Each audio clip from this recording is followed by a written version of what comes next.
দর্শক 24 ভয়েসের পক্ষ থেকে স্বাগত জানাচ্ছি। আমি আব্দুর রহমান হীরা এবং এই মুহূর্তে অবস্থান করছি আমরা মৌলভীবাজার জেলার রাজনগর উপজেলার রাজনগর ইউনিয়নে কমলা দিঘির পাড়ে আমরা অবস্থান করছি এবং আপনাদেরকে আমরা কমলা রানীর দিঘিটি দেখাচ্ছি। এই বিশাল দিঘিটির পিছনে অনেক গল্প রয়েছে, পুরো গল্পটি আমরা শুনবো। এলাকার স্থানীয় মানুষ যারা আছেন আমরা ওনাদের কাছ থেকে এই দিঘির গল্পটি শুনবো। এর আগে আপনাদেরকে পুরো দিঘি আপনাদেরকে দেখাচ্ছি আমরা। এই দেখুন বিশাল এই দিঘি, আমরা যতটুকু শুনেছি এই দিঘির বয়স প্রায় 800 বছর হবে। বিশাল এই দিঘি কমলা রানীর দিঘি, পুরো দিঘিটি আপনাদেরকে দেখাচ্ছি আমরা।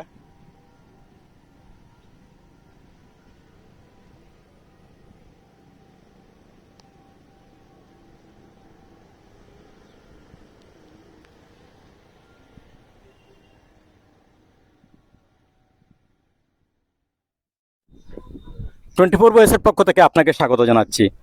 আপনি যদি এই কমলা রানীর দিঘি নিয়ে একটু বিস্তারিত আমাদেরকে বলেন। আসসালামু আলাইকুম শ্রোতা বন্ধুরা, এই যে দেখতে পাচ্ছেন আমার পিছনে বিশাল একটা সাগর দিঘি। এই সাগর দিঘির নাম, আরেকটা নাম হইল কমলা রানীর দিঘি।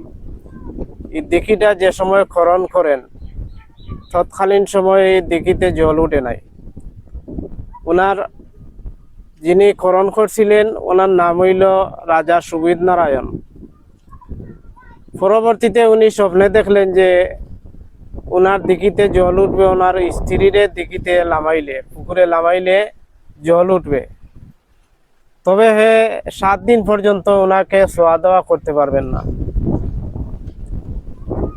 তখনই উনি যখন রানীরে দিঘিত নামাইলেন তখনই জল উঠতে আস্তে আস্তে ধীরে ধীরে জল বাড়তে থাকলো। তখন এই পরিস্থিতিতে 6 দিন পর্যন্ত উনি আসা যাওয়া করতেন, উঠানামা করতেন। এই যে স্বপ্নর যে আবদ্ধ মোতাবেক, তখন উনার কুলে একটা শিশু বাচ্চা ছিল। শিশু বাচ্চারে দুধ খাবানির অনুমতি ছিল, উনি দুধ খাবাইতেন, তবে কেউরে ছোঁয়া দোয়া করতে পারবেন না এরকম অনুমতি ছিল।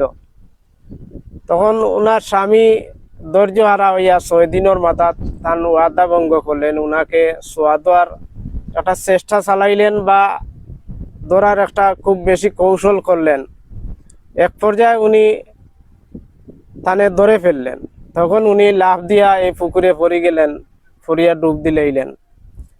পরে আবার স্বপ্নে দেখলেন যে তুমি তোমার স্ত্রীরে আর পাইবা না, উনি জুটটা হয়ে গেছে।